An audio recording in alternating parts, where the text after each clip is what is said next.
نبی کریم صلی اللہ علیہ وآلہ وسلم نے فرمایا، جو شخص جمعے کے دن غسل کرے اور خوب اچھی طرح سے پاکی حاصل کرے اور تیل استعمال کرے یا گھر میں موجود جو میسر خوشبو ہو استعمال کرے، پھر نماز جمعہ کے لیے نکلے اور مسجد میں پہنچ کر دو آدمیوں کے درمیان نہ گھسے، پھر جتنی ہو سکے نفل نماز پڑھے اور جب امام خطبہ شروع کرے تو خاموش سنتا رہے، تو اس کے اس جمعے سے لے کر دوسرے جمعے تک سارے گناہ معاف کر دیے جاتے ہیں۔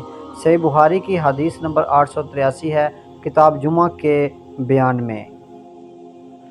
رسول اللہ صلی اللہ علیہ وسلم نے فرمایا کہ ہر بالغ کے اوپر جمعے کے دن غسل واجب ہے۔ صحیح بخاری کی حدیث 895، کتاب جمعہ کے بیان میں۔ نبی کریم صلی اللہ علیہ وآلہ وسلم نے فرمایا کہ جب جمعہ کا دن آتا ہے تو فرشتے جامع مسجد کے دروازے پر آنے والوں کے نام لکھتے ہیں۔ سب سے پہلے آنے والا اونٹ کی قربانی دینے والے کی طرح لکھا جاتا ہے، اس کے بعد آنے والا گائے کی قربانی دینے والے کی طرح، اور پھر مینڈے کی قربانی کا ثواب رہتا ہے، اس کے بعد مرغی کا، اس کے بعد انڈے کا۔ لیکن جب امام خطبہ دینے کے لیے